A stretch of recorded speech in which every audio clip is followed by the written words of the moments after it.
Hello. I haven't done this for a while, and I just feel like doing what I call stream of conscience video, where I just think out loud. And I don't really know what I'm going to say. There's not really a direct reason or a point that I intend to make with this video. It's just whatever happens, happens. I do this sometimes. I haven't done it for a while. I've done a lot of videos with a particular point, but I haven't really done one like this for a while. This is a really hard year. This is a really hard year for me, and a really tough time of year too. And I like to think that I've come a long way as far as recovering from depression, but it's hard this time of year. In the past, I managed to block out Christmas. I stay at home. I used to work at a restaurant where there was a Christmas tree, but otherwise, mostly, I didn't see much of Christmas. I don't have any family that I can see. No presents, no caroling, no Christmas parties. Just me. And everywhere you go, you get reminded constantly of all the things that you used to have. All the people that you used to have. And I was able to, in the past, mostly, think about other stuff, but make myself be really busy. Just focus on other things.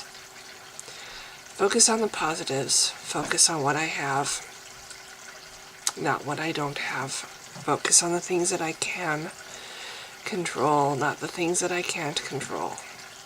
That's all you can do. You know,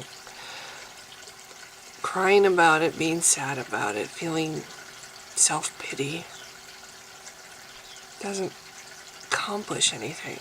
It's self-hurt. It's a way of hurting yourself. That's all you're doing, is you're hurting yourself.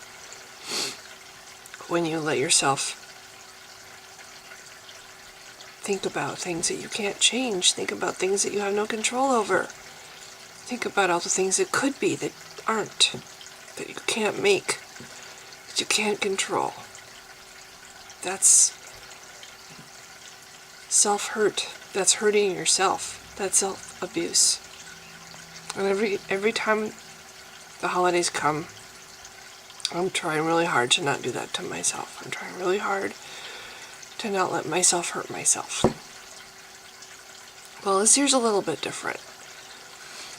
It's been more than a year now. I haven't just managed to replace my job just like this, just like I can't snap. This is a fact. I can't snap my fingers. Never been able to, but there was a snap that needed to be right there. I haven't been able to replace my job. In the past, I've been very proud of the fact that if I lose a job, I'm usually able to get one within a month. Not this time. Not with the economy. Not with so many younger people out there trying to get the same job who have more up-to-date skills. New math. I look at some math problems now that are on some tests that you have to take before, when you're going through the application process, and I don't even know what the hell it is. Math isn't the same as it used to be, and these tests are not really very fair to people who didn't go through school and learn this new way of doing fractions and percentages and stuff. It looks different. It's different. And it's Greek to me. And I consider myself fairly good with the computer, and yet some of the what is this? What is this? What is this? What is this? It's like I know what my computer does. I might not know all the right words for what it does, but I think after all this time, I can operate a computer. So yeah, and everything is these stupid tests first. They don't even look at you in the face. They do phone interviews. They do recorded interviews. It's so different than it was 11 years ago. So it's been a whole year. I've applied for things like dog walking jobs, pizza delivery jobs. And it's just really discouraging. It's really hard to not feel like you're just worthless. Like nobody thinks you can do anything. I'm sorry, but 52 is not dead. 52 is not old and senile. 52 is not somebody that might as well just curl up and die because they're not of any value anymore. Yes, there's a whole lot of people that are half my age looking for work, but I would like to still be able to live. I would still like to be able to have a house and be happy. My happiness matters. My being able to support myself matters. My value matters as a human being. And yet society, the general message is, we don't want you when you're older and looking for work. We don't want you. We're going to judge you the same as somebody who's fresh out of school and knows all this shit about the way math has changed. And math has changed. I've talked to some people in my driving for Uber who are teachers, and one lady in particular was a teacher, and she said, well, I actually have a class for parents to come in, and I go over the way math is now so that they can help their kids with homework, because that's how much it's changed. So discouraged, yeah, really. A year of being unemployed and of being rejected. And it's really hard not to feel sorry for myself. It's really hard. But the hardest part for me is I love Christmas. I really do. And when I was married, my husband's family, they have the most amazingly wonderful Christmases, big tree, everything's decorated. And I didn't have that when I was growing up. Of course, when you leave a man who doesn't love you, you have to give up the family too. And everything that goes with it. So I just miss Christmas. I miss feeling cared about. I miss belonging. I feel loved.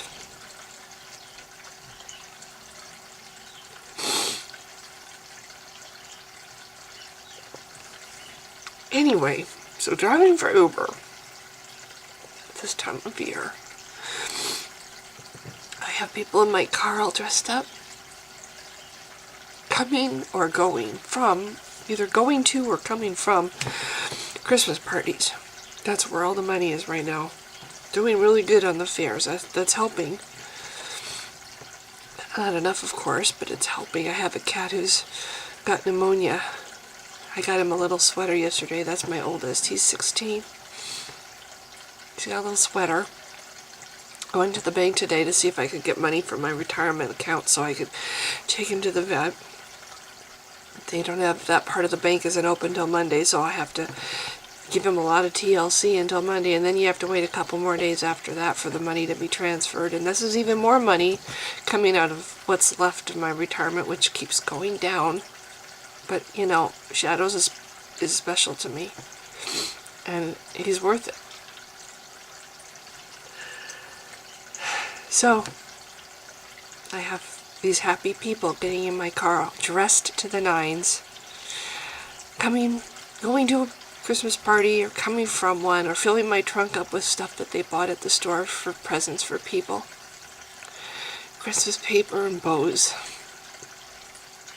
And laughter. And don't get me wrong, it doesn't get me down at the time. I have a lot of fun. I get all caught up in it. I laugh along with them, and we play Christmas music.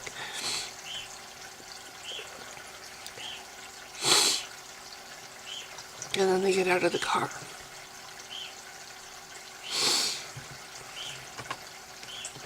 And everywhere I go, it's beautiful. It's so beautiful. Sorry, that was funny. So beautiful. The way that came out, it sounded really funny to me. It's so... I can't even do that again twice. But it is. It's beautiful. The city of Bellevue has something called Snowflake Lane, and this Bellevue Way is just snowflakes on either side, and they have these blue lights shining up on the sides of the buildings, and at 7 o'clock at night they have this little mini parade, and they have this snowflake effect coming down. It is beautiful. And the whole city of Bellevue was just lighted up, and it's just gorgeous. There's this one building that has this line of trees and shrubs in front of it, and they just covered the shrubs with those big green bulbs, just green, and then the trees, they lace them up with red, so it's green and red, and it's like a forest painted in Christmas colors. It's gorgeous. And Seattle's even prettier. Seattle is just amazing. They're putting up huge buildings in Seattle. I can't remember his name now. Just totally, Paul Allen is making a lot of buildings. It's actually going to change Seattle's skyline, and not a good thing. I don't really approve, but I have no say in the matter. It's going to block the Space Needle, the view of the Space Needle from several angles. But those cranes are all decorated up. There's this one that's got the Seahawks colors, and Paul Allen, because he owns the Seahawks, has the Seahawks glowing, the Seahawks emblem on one of the cranes, and the hawk has little antlers, and it has a little red nose lighted up, so it's like a Seahawk Rudolph. So those cranes are all decorated up, and the Space Needle has a big Christmas tree at the top, a white Christmas tree at the top. It's just lights, it's not an actual tree. And the streets are just white with lights. It's just absolutely gorgeous. And then when you're driving up on Capitol Hill, there's all these old, amazing, oh my God, the houses on Capitol Hill are so gorgeous. The architecture, they're Victorian houses, and they're huge. And some of them are just, oh my God, they're so beautiful with the Christmas lights. They look like something from, I can't think of his name, the painter of lights, I can't think of his name, Thomas Kincaid. Looks like something from one of his paintings. There's all kinds of houses like that on Capitol Hill. There's some amazing houses on Queen Anne too. And Bellevue, that's where you see all the really huge mansions. A lot of rich people live in Bellevue and around Lake Washington. You know, it's like Bill Gates, I believe that's where he lives. I've never seen his house, but let's just say the houses are amazing. And it's beautiful, and it's just, I slow down and I look at the houses, and I want to take my camcorder out and video some of it, but I don't think it's going to show up very well. And it's just so beautiful. And I see the Christmas trees through the windows. I could put a tree out, but I don't, because first of all, it's a lot of work and my cats would just destroy the bulbs. But also, I don't really want to have Christmas in my face. And yet every time I go out driving, there it is in my face. And it's beautiful, and I love it. And at the same time, it just makes me miss things. It makes me miss a lot of things. I find myself regretting that I left my husband. That I lost that family. That I made that snorting noise. I'm sorry, that was funny. But I had to, you know, I was like, well, I was miserable in that marriage, and he was miserable. He didn't love me. I couldn't make him happy. I wonder what my... I couldn't make him happy. I left that marriage because I didn't want to lose his friendship. And I thought that over time, the way things were going, I would lose his friendship. I lost his friendship anyway, because it was apparently a betrayal that I left it. I don't know. So this is me having a major pity fest. Trying really hard not to. Really trying hard. I just wish this is the first time that I really wish I had a real job. That I could shield myself from Christmas. But I can't. It's my job. And, of course, you know you have to get religion into this somehow. And for me, it's not very hard. I hear Christians bitching and moaning about how atheists are trying to take away Christmas. Or atheists don't have a right to even celebrate Christmas because they don't believe in Jesus. Like, Christmas isn't special to anybody but Christians. No, it is special to a lot of people. I don't care if it has the word Christ at the start. It doesn't mean anything about Jesus to me. It stands for love and friendship and togetherness and warmth and family and giving and receiving and sharing all the things and lights and happiness, music, and memories.